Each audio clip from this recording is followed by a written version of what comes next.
آپ نے پھر ایک نعت لکھی جو حضور علیہ السلام کی شان میں ہے، جس کو بہت مشہور نعت ہے، جس کو لوگ پڑھتے ہیں، وہ کمال حسن حضور ہے، اپنے آقا کی تعریف میں کر رہے ہیں، وہ کمال حسن حضور ہے کہ گمان نقص جہاں نہیں۔ وہ اللہ نے آپ کے حسن میں کمال رکھا ہے کہ نقص کا گمان ہی نہیں ہے۔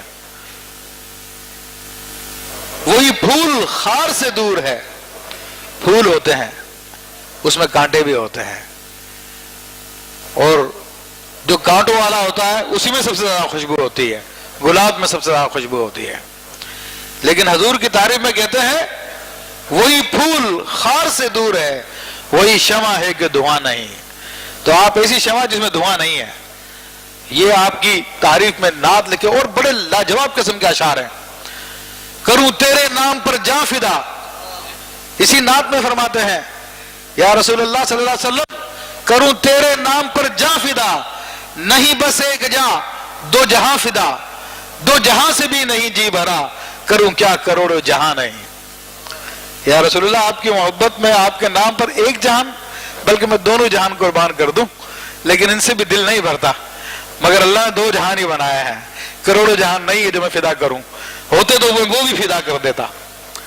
اور اسی کے اندر حضور علیہ السلام کے کلام پر قرآن کی تعریف میں شعر لکھتے ہیں کہ عرب کے شعراء کو بڑا ناز تھا اپنے شاعری پر۔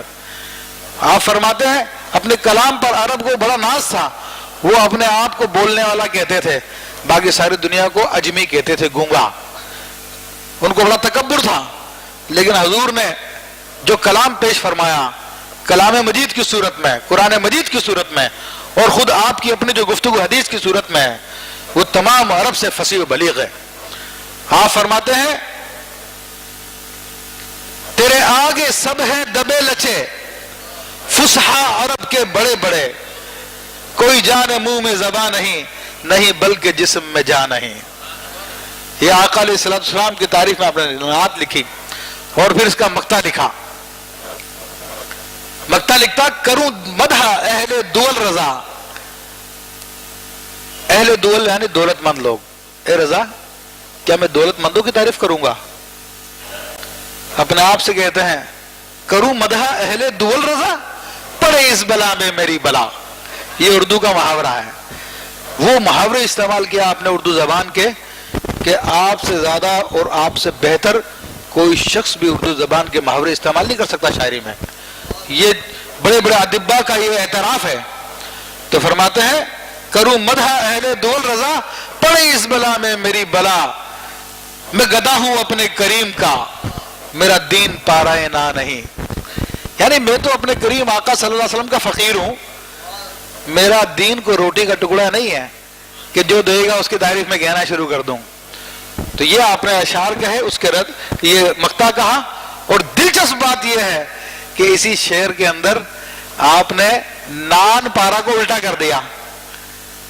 نان پارا علاقے کا نام تھا، لیکن آپ نے کہا پارا نا، وہ ترجمہ بن گیا روٹی کا ٹکڑا اور محاورہ بن گیا اردو زبان کا۔ تو اس کا رد بھی کر دیا اور اپنی بات بھی بیان کر دی۔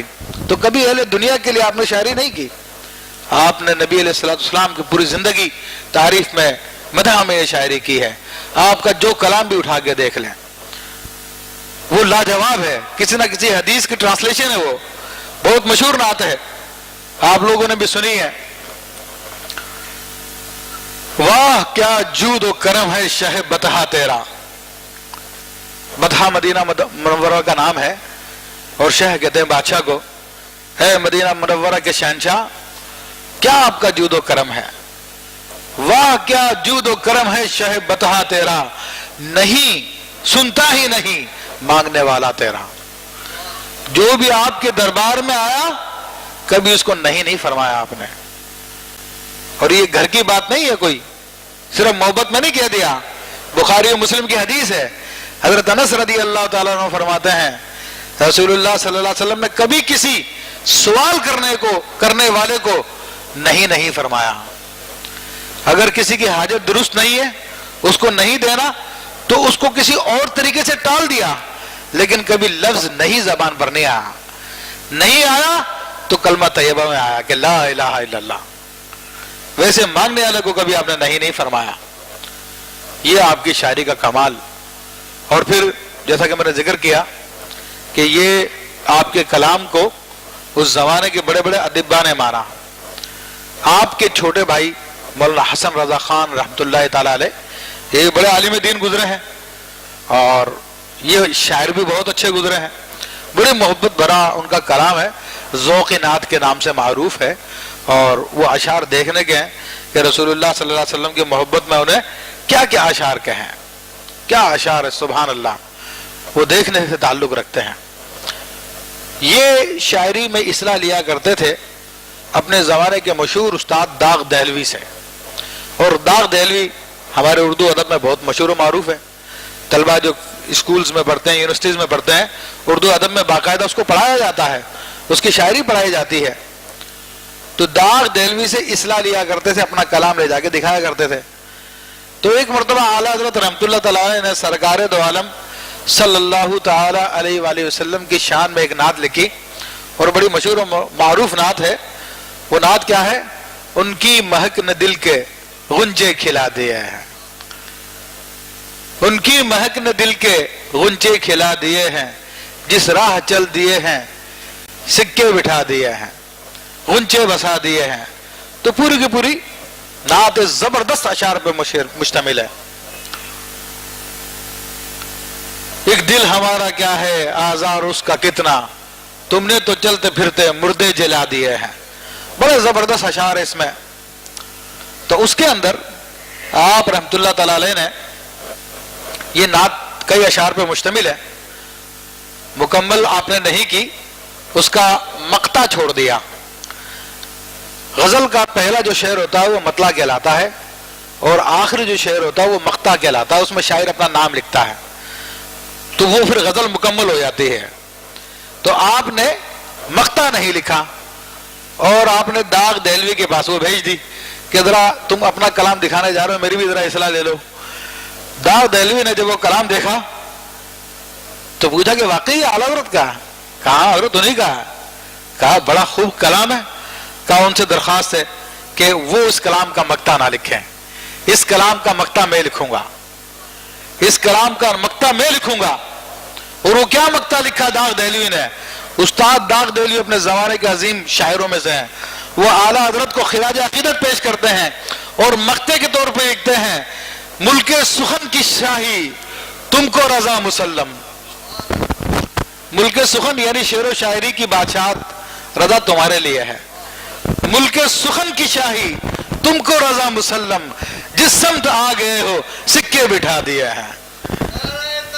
اللہ اکبر, یا رسول اللہ صلی اللہ علیہ وسلم. جاری رہے گا. تو آپ اندازہ کیجئے کہ جس سمت آ گئے وہاں پر لوگوں کی زبانیں خاموش ہو گئی ہے. جس فیلڈ میں چلے گئے, ریاضی میں چلے گئے, تو سر ضیاء الدین وہ ماننے پہ مجبور ہو گئے کہ یہ زمانے کا ریاضی میں عظیم امام ہے. اردو ادب میں چلے گئے تو اردو ادب والے ماننے پہ مجبور ہو گئے. فن حدیث میں چلے گئے تو 60 سے زائد کتابیں آپ کی. فن فقہ میں چلے جائیں تو ڈھیروں کتابیں آپ کی. فزکس, کیمسٹری, جو علوم ہیں ان میں چلے جائیں آپ اس کے امام نظر آتے ہیں. اور جب شاعری کے میدان میں بڑے عظیم استاد کے سامنے آپ کا کلام پیش کیا گیا تو اس نے اقرار کیا کہ آپ شعر و شاعری کے بھی بادشاہ ہیں. آپ کی شاعری جیسا کہ میں نے ذکر کیا قرآن و حدیث سے تھی, اور شاعری درست وہی ہوتی ہے جو قرآن و حدیث کے مطابق ہو. قرآن و حدیث سے جو ہٹی ہو کتنے اچھے شعر کیوں نہ ہو وہ مردود ہے, ناپسندیدہ ہے. اب چونکہ اہل سنت کا شروع سے یہ طریقہ کار رہا کہ وہ نبی علیہ الصلوۃ والسلام کی شان میں اللہ تعالیٰ کی حمد میں اشعار لکھتے رہے. 1400 سال سے آپ صحابہ کرام کے دور سے دیکھ لیجئے, تمام بزرگوں کا یہی طریقہ کار رہا. تو ہمارے زمانے میں بھی گمراہ فرقے تھے, ان لوگوں نے بھی کہا کہ لوگ تو پہچان جاتے ہیں ہمارے کو, کہ ہم ویسے مطلب کہ پہچانے نہیں جاتے, بڑے ہم 420 ہیں, ہم نے داڑھیاں بھی لمبی لمبی رکھ لی ہیں اور جناب کرتے بھی جبے بھی پہن لیے ہیں اور سفید کپڑے پہننے لگے ہیں, سفید داڑھیاں رکھنے لگے ہیں, نماز کی باتیں کرتے ہیں, لیکن لوگ پھر بھی پہچان جاتے ہیں. تو انہوں نے غور کیا کس طرح پہچانتے ہیں, تو انہوں نے دیکھا کہ سنی لوگ نعت خوانی کرتے ہیں اور اس کے اوپر سنی لوگ جمع ہو جاتے ہیں. تو اب ان لوگوں نے بھی نعت خوانی کرنا شروع کر دی، لیکن ان کی نعت خوانی میں وہی 420 ہے، وہی 420 ان کی نعت خوانی میں ملے گی. تو میں نے درس قرآن میں ذکر کیا تھا جنید جمشید جو کہ گستاخ ہے ام المومنین عائشہ الصدیقہ رضی اللہ تعالیٰ عنہ طیبہ طاہرہ کا، جس کی گستاخی انٹرنیٹ پہ موجود ہے اور علماء نے اس کے خلاف فتویٰ بھی دیا اور حکومت پاکستان نے اس کے خلاف FIR بھی کاٹ دی ہے.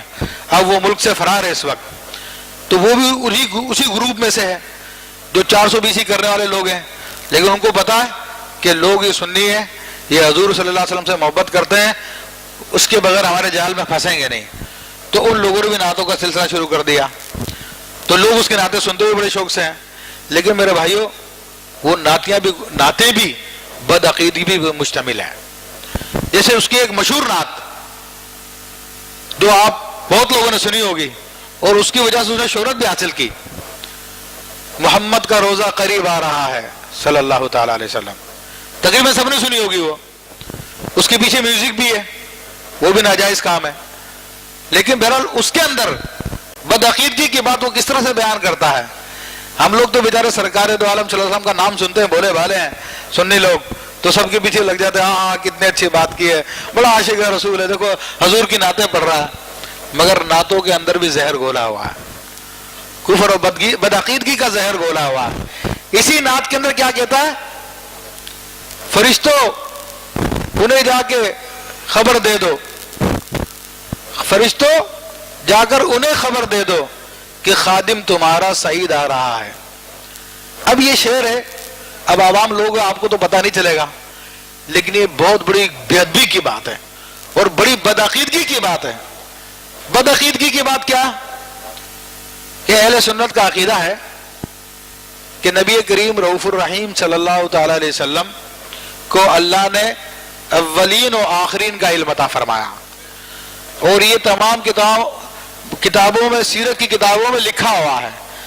آپ سیرت حلبیہ دیکھ لیں، آپ سیرت شیخ عبدالحق محدث دہلوی مدارج النبوہ دیکھ لیں، آپ سیرت مواہب اللدنیہ دیکھ لیں، آپ علامہ جوزی کی دیکھ لیں، دیگر علماء کی دیکھ لیں، ان کے اندر یہ احادیث لکھی ہوئی ہیں. اور دیگر بخاری مسلم میں بھی روایت موجود ہے کہ آپ کو اللہ نے علم غیب عطا فرمایا. اور سیرت حلبیہ میں تو یہ الفاظ ہے کہ اوتیت علم الاولین والآخرین، مجھے اولین اور آخرین کا علم دے دیا گیا. اور بخاری شریف میں حضرت حذیفہ بن یمان، حضرت عمران بن حسین، حضرت عمر فاروق رضی اللہ تعالیٰ عنہ اور دیگر کئی صحابہ کرام سے یہ حدیث موجود ہے کہ رسول اللہ صلی اللہ علیہ وسلم نے ایک دن مسجد میں کھڑے ہو کر بطور معجزہ کے آپ نے دنیا کی ابتدا سے لے کر قیامت تک کے تمام احوال تفصیل سے بیان کر دی ہے. اور کتنی تفصیل سے بیان کی ہے. موٹی عقل ہوتی ہے نا ہماری، مادہ پرست عقل ہے تو تھوڑا سوچتی ہے، موٹی موٹی باتیں بتا دی ہوگی. حضرت حذیفہ بن یمان رضی اللہ تعالیٰ فرماتے ہیں آسمان میں جب میں کسی پرندے کو اڑتا ہوا دیکھتا ہوں تو مجھے یاد آیا تھا کہ رسول اللہ نے اس کے بارے میں بتایا تھا. اتنی تفصیل سے بتایا آپ نے. تو حضور کو تو ساری باتوں کا علم. پھر بیہقی کی روایت ہے، آپ علیہ السلام فرماتے ہیں انما انظر الى کفی انما انظر الى الدنیا کانما انظر الى کفی هذه، میں دنیا کو اس طرح دیکھتا ہوں جس طرح کہ اپنی ستیلی کو دیکھتا ہوں. پوری دنیا میری نگاہوں کے سامنے ہے. اور انتقال کے بعد فرماتے ہیں ان اللہ یجعل الدنیا فی قبری، کہ اللہ تعالیٰ اس دنیا کو میری قبر میں کر دے گا، وہاں پر بھی میں اس کا مشاہدہ کروں گا. اب یہ اہل سنت کا عقیدہ ہے. تو یہاں پر بدعقیدگی وہ کیا دکھا رہا ہے کہ حضور کو کوئی پتہ نہیں ہوتا، کوئی علم نہیں ہے ان کو. اے فرشتوں تم جا کے بتا دو کہ میں آ رہا ہوں. یہ بدعقیدگی دکھانی تھی. لیکن ہمارے بھولی سنی عوام میں بیچاری حضور کے نام پہ سب کے چکر میں آ جاتے ہیں. حضور کی نعت پڑھ کے سنایا تو بولے ہاں بڑا عاشق ہے رسول ہے، بڑا اچھا ہے. لیکن بدعقیدگی اس نے کی یہاں پر کہ حضور کے علم کا انکار کیا دوسرے لفظوں میں. حالانکہ اس کے مقابلے میں حضور کا علم کیسا ہے، یہ حضرت امام جامی رحمۃ اللہ تعالی علیہ، مولانا جامی جن کو کہتے ہیں، جن کی شاعری بہت عربی زبان میں مشہور ہے، جن کی نعت بہت مشہور ہے، وہ ان کے بارے میں کئی کتابوں میں لکھا ہوا یہ واقعہ، اور خود جو پہلے تبلیغی نصاب کہلاتا تھا، آج کل جس کا نام فضائل اعمال کر دیا ہے، فضائل اعمال پہلے تبلیغی نصاب تھا، اس میں رسول اللہ صلی اللہ علیہ وسلم پہ درود کا چیپٹر بھی تھا، تو اس کو نکال کر اس کا نام فضائل اعمال کر دیا۔ اس کے اندر خود مولانا زکریا کاندلوی نے یہ حکایت لکھی ہے کہ جامی رحمۃ اللہ علیہ وہ ایران سے چلے کہ میں حضور صلی اللہ علیہ وسلم کی بارگاہ میں حاضر ہوں گا اور بالمشافہ ملاقات کروں گا، بالمشافہ ملاقات کروں گا میں۔ یہ عقیدہ ہے امام جامی رحمۃ اللہ علیہ کا، کیونکہ ان سے پہلے ملاقات ہو چکی ہے لوگوں کی۔ حضرت احمد کبیر رفاعی رضی اللہ تعالیٰ عنہ یہ حضور غوث پاک کے زمانے کے ہیں، حضور صلی اللہ علیہ وسلم کی اولادوں میں سے ہیں۔ یہ ہمیشہ ایک شعر پڑھا کرتے تھے اور مراقبے کے ذریعے حضور کی بارگاہ میں حاضری دیا کرتے تھے، لیکن جب حضور کی بارگاہ میں جب حاضری ہوئی پہلی دفعہ تو آپ قبر شریف کے سامنے کھڑے ہو گئے اور عرض کرنے لگے کہ یا رسول اللہ صلی اللہ علیہ وسلم، جب میں رفاعہ میں ہوا کرتا تھا، عراق میں ہوا کرتا تھا، تو اپنی روح کو بھیجا کرتا تھا، وہ آپ کی بارگاہ میں حاضر ہوتی تھی، آپ کی دستبوسی کرتی تھی۔ آج میں خود آ گیا ہوں، یا رسول اللہ آپ اپنا دست مبارک نکالیے، میں اس کو بوسہ دوں گا۔ تو اس وقت ہزاروں لوگ تھے اور سرکار دو عالم صلی اللہ علیہ وسلم اپنے قبر انور سے اپنا دست مبارک نکالا اور ہزاروں لوگوں نے دیکھا۔ یہ واقعہ تاریخ کی کتابوں میں رقم ہے، یہ عقیدہ ہے۔ حضرت جامی رحمۃ اللہ علیہ بھی اسی عقیدے کے حامل تھے، دل میں یہ ارادہ تھا کہ میں حضور سے بالمشافہ ملاقات کروں گا۔ سرکار دو عالم صلی اللہ علیہ وسلم نے مدینہ منورہ کا اس وقت جو خادم تھا، گورنر تھا، اس کے خواب میں آگے فرمایا کہ عبد الرحمن جامی آ رہے ہیں ایران سے، اور اس کو مدینہ منورہ میں مت آنے دینا، اس کو باہر روک لینا۔ تو عبد الرحمن جامی اس کو شاید ایسے مجھے کوئی خیال آ گیا، تیسری مرتبہ آپ نے فرمایا جاؤ اس کو روکو، تو وہ مدینہ منورہ کے باہر گیا، حضرت عبد الرحمن جامی رضی اللہ عنہ کو اس نے روک لیا، اور سرکار نے وجہ بھی بتائی کہ عبد الرحمن جامی آ رہا اور اس کے دل میں یہ خواہش ہے کہ مجھ سے بالمشافہ ملاقات کرے، وہ میرا سچا عاشق ہے، اگر آ گیا تو مجھے کرنا پڑے گا یہ۔ تو وہ تو ایران سے چل رہے ہیں، تو رسول اللہ کو خبر ہے، اور یہاں پر خبیث کہہ رہا ہے فرشتے جاگو خبر کر دو کہ خادم تمہارا سعید آ رہا ہے۔ یہ دیکھو کتنی بدعقیدگی ہوتی ہے اس کے اندر، لیکن آپ بولے لوگ ہو، جو بھی آپ کو چکر دے اس کے چکر میں آ جاتے ہو، ہاں ہاں عشق رسول کی باتیں کرتا ہے۔ ارے تمہاری یہ مجال کہ تم حضور کو خبر کروا رہے ہو؟ بڑا کوئی بدبخت آدمی ہے جو ایسی بات کہے۔ حضور صلی اللہ علیہ وسلم کی بارگاہ تو وہ ہے کہ جبریل امین بھی آتے ہیں تو خبر نہیں کرواتے بلکہ آ کے اجازت لیتے ہیں۔ ارے حضور کی بارگاہ تو وہ ہے کہ اقبال کہتا ہے کہ اگر جنید بغدادی اور بائی یزید بستانی بھی اس بارگاہ میں آتے ہیں تو اپنے آپ کو حقیر، کمین، ذلیل ثابت کرتے ہوئے اپنے آپ کو، اپنے نفس کو گم کر کر اس بارگاہ میں ذرہ ناچیز بن کر آتے ہیں، اور تم کہہ رہے ہو کہ تمہارا خادم سعید آ رہا، تم بڑے افلاطون کے پتر ہو، تم یہ عشق رسول ہے یہ۔ لیکن آپ بولے لوگ ہو، آپ کو پتہ نہیں چلتا کہ کون کیا بکواس کر رہا، کون کیا بکواس کر رہا۔ علماء بتاتے تو کہتے ہیں یار یہ تو اختلافی باتیں کرتے ہیں، الٹی سیدھی باتیں کرتے ہیں، معاذ اللہ ثم معاذ اللہ۔ تو یہ شاعری کے اندر ان ساری باتوں کی احتیاط کی ضرورت ہوتی ہے۔ اعلیٰ حضرت رحمۃ اللہ علیہ نے ان تمام چیزوں کو مد نظر رکھا۔ شاعری میں جھوٹ نہیں چل سکتا، شاعری کے اندر تصوف کو آپ نے سمو دیا، اور تصوف کے ان حقائق کو جو علماء نے اپنی کتابوں میں بیان کیے ہیں آپ نے اپنی شاعری میں بیان کر دیا ہے۔ بڑی بڑی باتیں میرے بھائیو ٹائم ہی نہیں ہے، ورنہ میں کیا بیان کروں آپ کے سامنے، ورنہ آپ رحمۃ اللہ تعالیٰ علیہ کی شاعری میں جیسا کہ میں نے کہا کہ حدیث ہے، ساری کی ساری حدیث ہے، حدیثوں کا ترجمہ ہے۔ ایک مشہور آپ کی نعت ہے جس میں آپ فرماتے ہیں بندہ ملنے کو قریب حضرت قادر گیا۔ بندہ معراج کے حوالے سے کہہ رہے ہیں، رسول اللہ کے بندے ہیں صلی اللہ علیہ وسلم، اور حضرت قادر اللہ تعالیٰ ہے. بندہ ملنے کو قریب حضرت قادر گیا، لمحہ باطن میں گمنے جلوائے ظاہر گیا.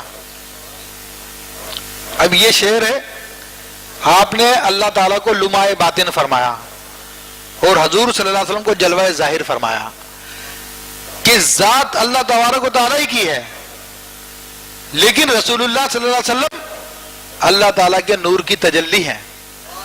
اور حدیثوں میں ہے، یہ بڑے بڑے محدثین نے اپنی کتابوں کی ابتدا اسی حدیث نور سے کی ہے، جس میں فرمایا کہ اللہ نے سب سے پہلے اپنے نور سے میرے نور کو پیدا کیا. اور اسی نعت میں دیکھیں آپ کیا کہتے ہیں، کیوں بو ہریرا کیسا تھا وہ جام شیر، جام شیر دودھ کا پیالہ. اب بو ہریرا سمجھا حضرت ابو ہریرہ رضی اللہ تعالیٰ عنہ ہے. کیوں بو ہریرا کیسا تھا وہ جام شیر، جس سے 70 صاحبوں کا دودھ سے منہ پھر گیا. حدیث شریف ہے، حضرت ابو ہریرہ فرماتے ہیں بڑا بھوکا تھا میں، 2-3 دن سے کھانے کو نہیں ملا تھا. حضور صلی اللہ علیہ وسلم کی بارگاہ میں آیا، وہاں پہ بھی کچھ نہیں. تو بہرحال ایسے میں اچانک ایک دودھ کا پیالہ کسی نے آگے حضور صلی اللہ علیہ وسلم کی خدمت میں پیش کیا. تو آپ فرماتے ہیں میں نے خیال کیا کہ اب تو مزے آگے، کچھ مل گیا کھانے کے لیے پینے کے لیے. تو حضور صلی اللہ علیہ وسلم نے کہا کہ اہل صفہ کو بلا لو. وہ صفہ اس زمانے کے مدرسے والے تھے جو حضور کا مدرسہ تھا، اور مدرسے کے اندر جو مال و دولت ہوتا نہیں ہے، وہ بھی بیچارے کافی دنوں سے بھوکے تھے. حضرت ابو ہریرہ فرماتے 70 آدمی تھے وہ. میرے دل میں خیال آیا دودھ کا ایک پیالہ ہے اور یہ 70 آدمی مجھے کیا ملے گا. اور اتفاقی بات ہے میرا نمبر بھی میں بائیں ہاتھ پہ تھا، جو سب سے آخری نمبر تھا. حضور صلی اللہ علیہ وسلم نے دودھ پیا، خوب پیا، اور اس کے بعد پھر اپنے دائیں ہاتھ کی جانب جو صحابی تھے ان کو دے دیا. انہوں نے پیا، خوب پیا. فرمایا میں سوچ رہا ہوں کہ اب تو بچے گا نہیں. 70 آدمیوں کے پاس سے گھوم کر پھر آپ کے پاس آیا. فرماتے پیالہ بھرا ہوا تھا. اتنا پیا میں نے، اتنا پیا، یہاں تک کہ میں نے کہا بس بس بس. تو اللہ اکبر، تو اسی کو کہتے ہیں کیوں بو ہریرا کیسا تھا وہ جام شیر، جس سے 70 صاحبوں کا دودھ سے منہ پھر گیا. تو آپ کی شاعری بڑی حقیقت پہ مبنی ہے، بڑے کمال پہ مبنی ہے، احادیث پہ مبنی ہے. جبریل امین معراج کی رات کہتے ہیں کہ یا رسول اللہ صلی اللہ علیہ وسلم آپ اللہ کی بارگاہ میں جا رہے ہیں، میری ایک خواہش ہے وہ آپ عرض کر دینا. تو وہ خواہش کیا تھی کہ یا رسول اللہ جب بروز قیامت آپ کی امت پل صراط پر سے گزرے تو اللہ تعالیٰ مجھے اجازت دے دے کہ میں پر بچھا لوں آپ. کیونکہ جبریل امین کو پتا کہ رسول اللہ صلی اللہ علیہ وسلم کو اپنی امت سے بڑی محبت ہے، تو میں اگر اس سے محبت کا اظہار کروں گا تو حضور مجھ سے بھی محبت کریں گے. تو ان کو اجازت ملی، وہ بروز قیامت انشاءاللہ پر بچھائیں گے. تو حضور کے جو محبان ہیں، شاقان ہیں، وہ پورے صراط سے اس پر کے ذریعے گزر جائیں گے بڑے مزے سے. لیکن اعلیٰ حضرت کیا کہتے ہیں، سبحان اللہ، پوری نعت ہے آپ کی. فرماتے ہیں اس کا پہلا مصرع مجھے یاد نہیں آ رہا کہ جبریل پر بچھائیں تو پر کو خبر نہ ہو. تو بہت یعنی مشہور نعت ہے یہ. تو بس اس طرح آپ کی شاعری میں ایک ایک شعر کو آپ دیکھتے جائیں، بہت محبت سے بھرا ہوا ہے، بہت عقیدت سے بھرا ہوا ہے، اور رسول اللہ صلی اللہ علیہ وسلم کی عظمتوں سے بھرا ہوا ہے. اللہ تبارک و تعالیٰ ہمیں ان کے مقام و مرتبہ سمجھنے کی توفیق عطا فرمائے، ان کا فیض ہمیں عطا فرمائے. تو ایک اور شعر ہے، چلائیں وہ بھی میں ذرا سا ذکر کر دوں، بہت محبت بڑا شعر ہے. اعلیٰ حضرت رحمۃ اللہ تعالیٰ علیہ جب مدینہ منورہ حج کے لیے مکہ معظمہ حاضر ہوئے تو آپ نے وہاں پہ ایک نعت لکھی تھی اور بڑی مشہور نعت ہے. اس میں کہتے ہیں کہ حاجیو آؤ یوں کھینچ لیجئے کہ جگر کو خبر نہ ہو. یہ اسی کا ہے، اس کا پہلا مصرع ہے. تو بہرحال وہ حج کے موقع پر آپ نے خانہ کعبہ دیکھا تو بڑی ایک نعت لکھی اور لکھتے ہیں حاجیو آؤ شہنشاہ کا روزہ دیکھو. بلکہ مدینہ منورہ جب حاضر ہوئے تب یہ نعت لکھی مکہ معظمہ سے ہو کر. تو کہتے ہیں حاجیو آؤ شہنشاہ کا روزہ دیکھو، کعبہ تو دیکھ چکے کعبے کا کعبہ دیکھو. یعنی مدینہ منورہ سرکار دو عالم صاحب کا روزہ مقدسہ کعبے کا بھی کعبہ ہے. یہ خالی محبت کی بات نہیں ہے، یہ حقیقت ہے. یہ میرے بھائیو، یہ سیرت نگاروں نے حدیث لکھی ہے کہ جس رات رسول اللہ صلی اللہ علیہ وسلم پیدا ہوئے تو اس رات خانہ کعبہ نے حضرت عبداللہ رضی اللہ تعالیٰ کے گھر کی طرف جھک کے سجدہ کیا، اور جتنے بت تھے 360 سارے کے سارے نیچے گر گئے تھے. تو کعبہ خود آپ علیہ السلام کو سجدہ کرتا ہے. تو فرمایا کہ کعبہ تو دیکھ چکے، اب کعبے کا کعبہ دیکھو. بہرحال بڑی لاجواب شاعری ہے، بڑی محبت بھری شاعری ہے، اس کی بھی اشعار بڑے لاجواب ہے.